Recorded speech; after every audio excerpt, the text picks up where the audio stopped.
Chapter 19 of the Count of Monte Cristo by Alexandre Dumas. Chapter 19. The Third Attack. Now that this treasure, which had so long been the object of the abbé's meditations, could ensure the future happiness of him whom Faria really loved as a son, it had doubled its value in his eyes, and every day he expatiated on the amount, explaining to Dante all the good which, with 13 or 14 millions of francs, a man could do in these days to his friends, and then Dante's countenance became gloomy, for the oath of vengeance he had taken recurred to his memory, and he reflected how much ill in these times a man with 13 or 14 million could do to his enemies. The abbé did not know the island of Monte Cristo, but Dante knew it, and had often passed it, situated 25 miles from Pianosa, between Corsica and the island of Elba, and had once touched there. This island was, always had been, and still is, completely deserted. It is a rock of almost conical form, which looks as though it had been thrust up by volcanic force from the depths to the surface of the ocean. Dante drew a plan of the island for Faria, and Faria gave Dante advice as to the means he should employ to recover the treasure. But Dante was far from being as enthusiastic and confident as the old man. It was past a question now that Faria was not a lunatic, and the way in which he had achieved the discovery, which had given rise to the suspicion of his madness, increased Edmond's admiration of him. But at the same time Dante could not believe that the deposit, supposing it had ever existed, still existed, and though he considered the treasure as by no means chimerical, he yet believed it was no longer there. However, as if fate resolved on depriving the prisoners of their last chance, and making them understand that they were condemned to perpetual imprisonment, a new misfortune befell them. The gallery on the seaside, which had long been in ruins, was rebuilt. They had repaired it completely, and stopped up with vast masses of stone the hole Dante had partly filled in. But for this precaution, which it will be remembered the abbé had made to Edmond, the misfortune would have been still greater, for their attempt to escape would have been detected, and they would undoubtedly have been separated. Thus a new, a stronger and more inexorable barrier was interposed to cut off the realization of their hopes. "You see," said the young man with an air of sorrowful resignation to Faria, "that God deems it right to take from me any claim to merit for what you call my devotion to you. I have promised to remain forever with you, and now I could not break my promise if I would. The treasure will be no more mine than yours, and neither of us will quit this prison. But my real treasure is not that, my dear friend, which awaits me beneath the sombre rocks of Monte Cristo.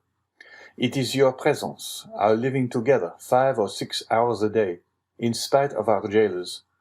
It is the rays of intelligence you have elicited from my brain, the language you have implanted in my memory, and which have taken root there with all their philological ramifications. These different sciences that you have made so easy to me by the depth of the knowledge you possess of them, and the clearness of the principles to which you have reduced them, this is my treasure, my beloved friend, and with this you have made me rich and happy. Believe me and take comfort.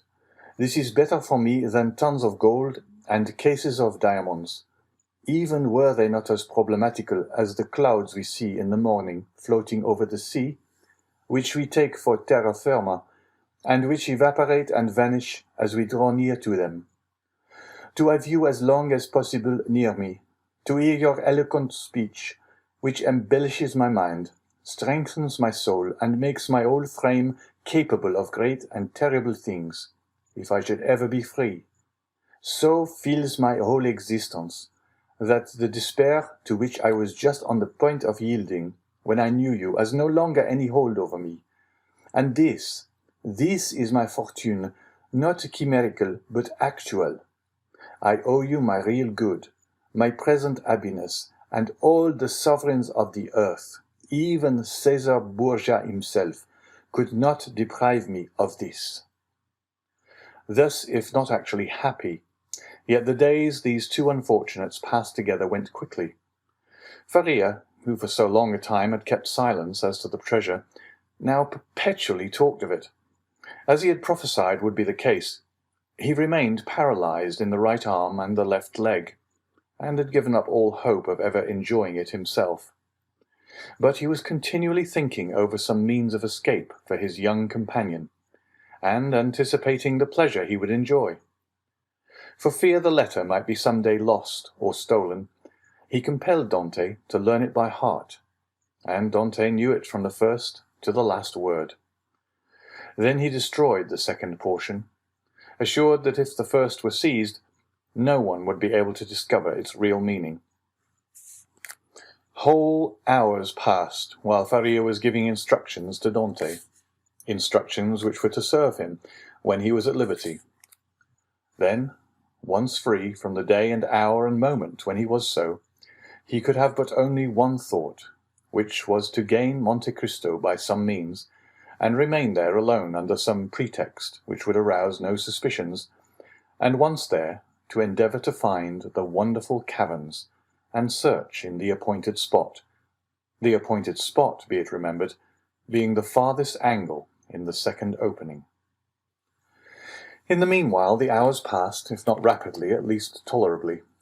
Faria, as we have said, without having recovered the use of his hand and foot, had regained all the clearness of his understanding, and had gradually, besides the moral instructions we have detailed, taught his youthful companion the patient and sublime duty of a prisoner, who learns to make something from nothing. They were thus perpetually employed.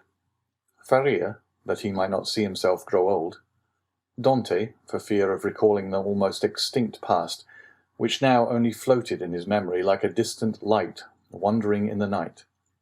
So life went on for them, as it does for those who are not victims of misfortune, and whose activities glide along mechanically and tranquilly beneath the eye of Providence. But beneath his superficial calm, there were in the heart of the young man, and perhaps in that of the old man, many repressed desires, many stifled sighs, which would vent when Faria was left alone, and when Edmond returned to his cell. One night, Edmond awoke suddenly, believing that he heard someone calling him. He opened his eyes upon utter darkness. His name, or rather a plaintive voice which essayed to pronounce his name, reached him. He sat up in bed, and a cold sweat broke out upon his brow. Undoubtedly the call came from Faria's dungeon. "Alas," murmured Edmond, "can it be?" He moved his bed, drew up the stone, rushed into the passage, and reached the opposite extremity. The secret entrance was open. By the light of the wretched and wavering lamp of which we have spoken, Dante saw the old man, pale, but yet erect, clinging to the bedstead. His features were writhing with those horrible symptoms which he already knew, and which had so seriously alarmed him when he saw them for the first time. "Alas, my dear friend," said Faria in a resigned tone, "you understand, do you not? And I need not attempt to explain to you." Edmond uttered a cry of agony, and quite out of his senses rushed towards the door, exclaiming, "Help! Help!" Faria had just sufficient strength to restrain him. "Silence," he said, "or you are lost. We must now only think of you, my dear friend, and so act as to render your captivity supportable, or your flight possible. It would require years to do again what I have done here, and the results would be instantly destroyed if our jailers knew we have communicated with each other. Besides, be assured, my dear Edmond, the dungeon I am about to leave will not long remain empty. Some other unfortunate being will soon take my place, and to him you will appear like an angel of salvation. Perhaps he will be young, strong, and enduring like yourself, and will aid you in your escape, while I have been but a hindrance. You will no longer have half a dead body tied to you as a drag to all your movements. At length Providence has done something for you. He restores to you more than he takes away. And it was time I should die." Edmond could only clasp his hands and exclaim, "Oh, my friend, speak not thus," and then resuming all his presence of mind, which had for a moment staggered under this blow, and his strength which had failed at the words of the old man, he said, "Oh, I have saved you once, and I will save you a second time." And raising the foot of the bed, he drew out the phial, still a third filled with the red liquor.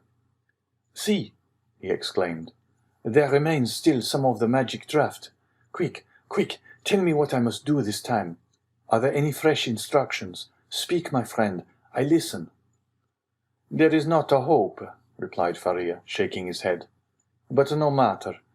God wills it that man whom he has created, and in whose heart he has so profoundly rooted the love of life, should do all in his power to preserve that existence, which, however painful it may be, is yet always so dear." "Oh, yes, yes," exclaimed Dante, "and I tell you that I will save you yet." "Well, then, try. The cold gains upon me. I feel the blood flowing towards my brain, these horrible chills, which make my teeth chatter and seem to dislocate my bones, begin to pervade my whole frame. In 5 minutes the malady will reach its height, and in a quarter of an hour there will be nothing left of me but a corpse." "Oh," exclaimed Dante, his heart wrung with anguish, "do as you did before, only do not wait so long. All the springs of life are now exhausted in me, and death," he continued, looking at his paralyzed arm and leg, "has but half its work to do. If after having made me swallow 12 drops instead of 10, you see that I do not recover, then pour the rest down my throat. Now lift me on my bed, for I can no longer support myself." Edmond took the old man in his arms and laid him on the bed. "And now, my dear friend," said Faria, "sole consolation of my wretched existence, you whom heaven gave me somewhat late, but still gave me a priceless gift, and for which I am most grateful. At the moment of separating from you forever, I wish you all the happiness and all the prosperity you so well deserve. My son, I bless thee." The young man cast himself on his knees, leaning his head against the old man's bed. "Listen now to what I say in this my dying moment. The treasure of the Spadas exists. God grants me the boon of vision unrestricted by time or space. I see it in the depths of the inner cavern. My eyes pierce the inmost recesses of the earth, and are dazzled at the sight of so much riches. If you do escape, remember that the poor abbé, whom all the world called mad, was not so. Hasten to Monte Cristo, avail yourself of the fortune, for you have indeed suffered long enough." A violent convulsion attacked the old man. Dante raised his head and saw Faria's eyes injected with blood. It seemed as if a flow of blood had ascended from the chest to the head. "Adieu, adieu," murmured the old man, clasping Edmond's hand convulsively. "Adieu." "Oh, no, no, not yet," he cried. "Do not forsake me. Oh, succor him. Help, help, help." "Hush, hush," murmured the dying man, "that they may not separate us, if you save me." "You are right. Oh, yes, yes, be assured I shall save you. Besides, although you suffer much, you do not seem to be in such agony as you were before." "Do not mistake. I suffer less because there is in me less strength to endure. At your age, we have faith in life. It is the privilege of youth to believe and hope. But old men see death more clearly. Oh, 'tis here, 'tis here, 'tis over. My sight is gone, my senses fail. Your hand, Dante. Adieu, adieu." And raising himself by a final effort, in which he summoned all his faculties, he said, "Monte Cristo, forget not Monte Cristo." and he fell back on the bed. The crisis was terrible, and a rigid form with twisted limbs, swollen eyelids, and lips flecked with bloody foam lay on the bed of torture in place of the intellectual being who so lately rested there. Dante took the lamp, placed it on a projecting stone above the bed, whence its tremulous light fell with strange and fantastic ray on the distorted countenance and motionless, stiffened body. With steady gaze he awaited confidently the moment for administering the restorative. When he believed that the right moment had arrived, he took the knife, pried open the teeth which offered less resistance than before, counted one after the other 12 drops, and watched. The phial contained perhaps twice as much more. He waited 10 minutes, a quarter of an hour, half an hour. No change took place. Trembling, his hair erect, his brow bathed with perspiration, he counted the seconds by the beating of his heart. Then he thought it was time to make the last trial, and he put the phial to the purple lips of Faria, and without having occasion to force open his jaws, which had remained extended, he poured the whole of the liquid down his throat. The draught produced a galvanic effect. A violent trembling pervaded the old man's limbs. His eyes opened until it was fearful to gaze upon them. He heaved a sigh which resembled a shriek, and then his convulsed body returned gradually to its former immobility, the eyes remaining open. Half an hour, an hour and a half elapsed, and during this period of anguish Edmond leaned over his friend, his hand applied to his heart, and felt the body gradually grow cold, and the heart's pulsation become more and more deep and dull, until at length it stopped. The last movement of the heart ceased. The face became livid. The eyes remained open, but the eyeballs were glazed. It was 6 o'clock in the morning. The dawn was just breaking, and its feeble ray came into the dungeon, and paled the ineffectual light of the lamp. Strange shadows passed over the countenance of the dead man, and at times gave it the appearance of life. While the struggle between day and night lasted, Dante still doubted. But as soon as the daylight gained the preeminence, he saw that he was alone with a corpse. Then an invincible and extreme terror seized upon him, and he dared not again press the hand that hung out of bed. He dared no longer to gaze on those fixed and vacant eyes, which he tried many times to close, but in vain. They opened again as soon as shut.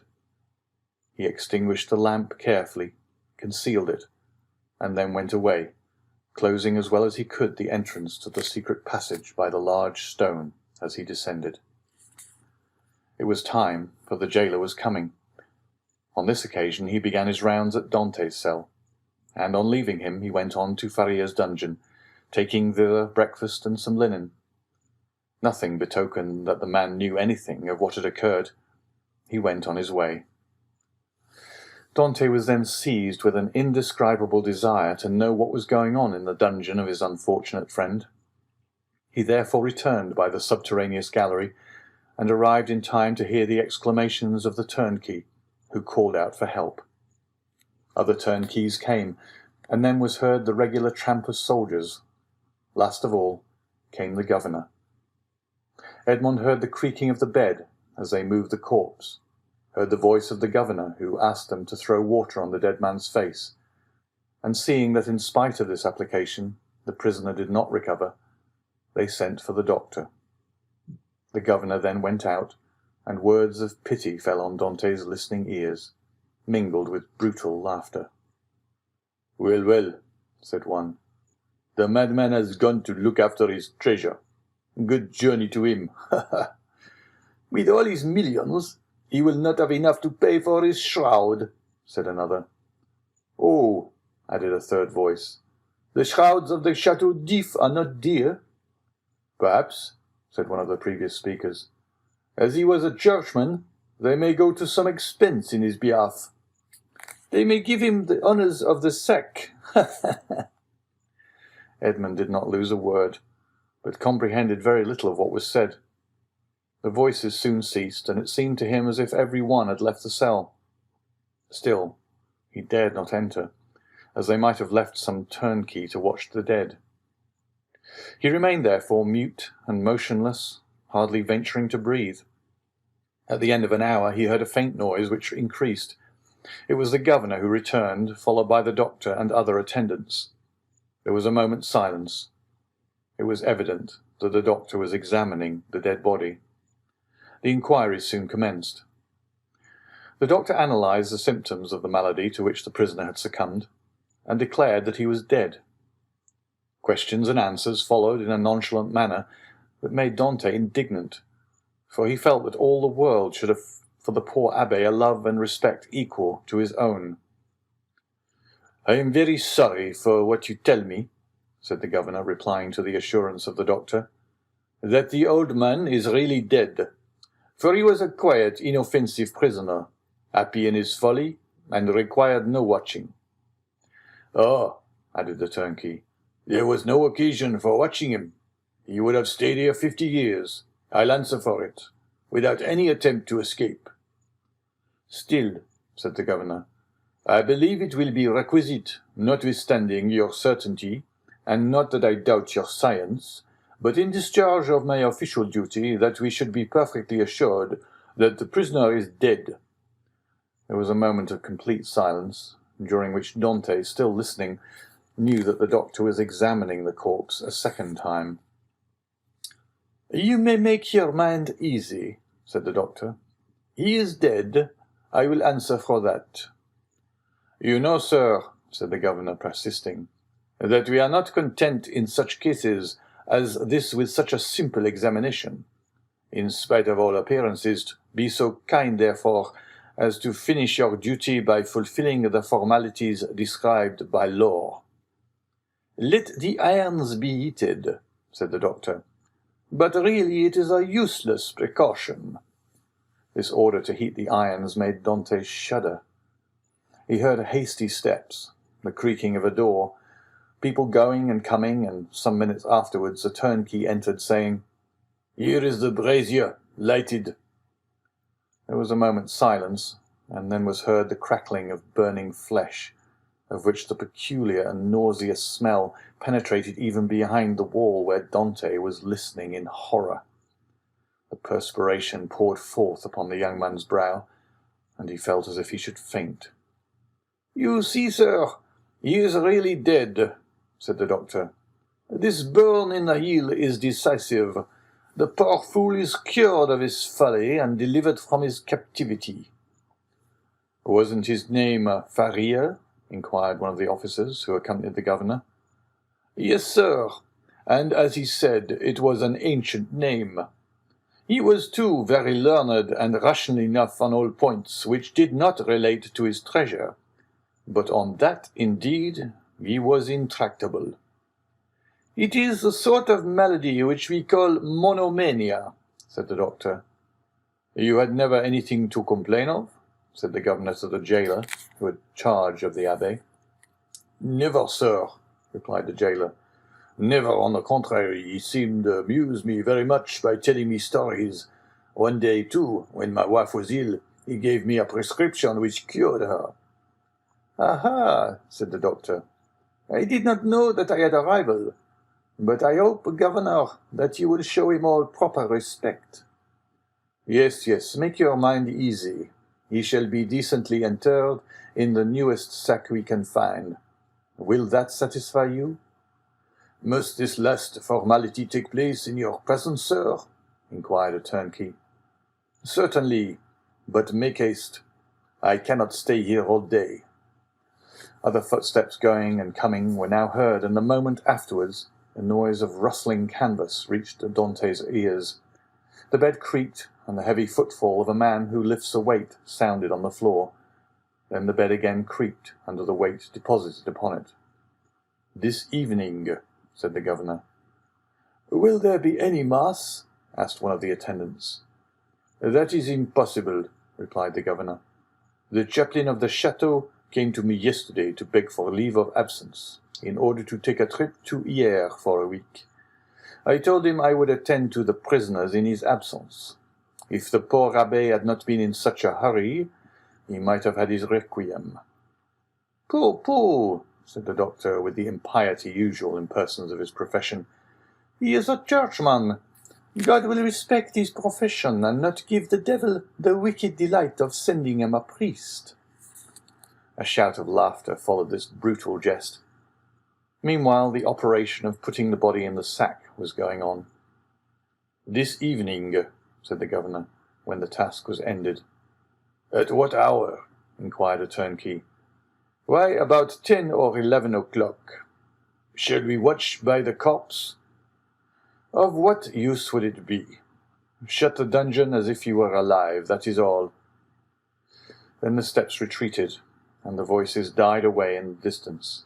The noise of the door with its creaking hinges and bolts ceased, and a silence more sombre than that of solitude ensued, the silence of death, which was all-pervasive, and struck its icy chill to the very soul of Dante. Then he raised the flagstone cautiously with his head, and looked carefully around the chamber. It was empty, and Dante emerged from the tunnel. End of chapter 19.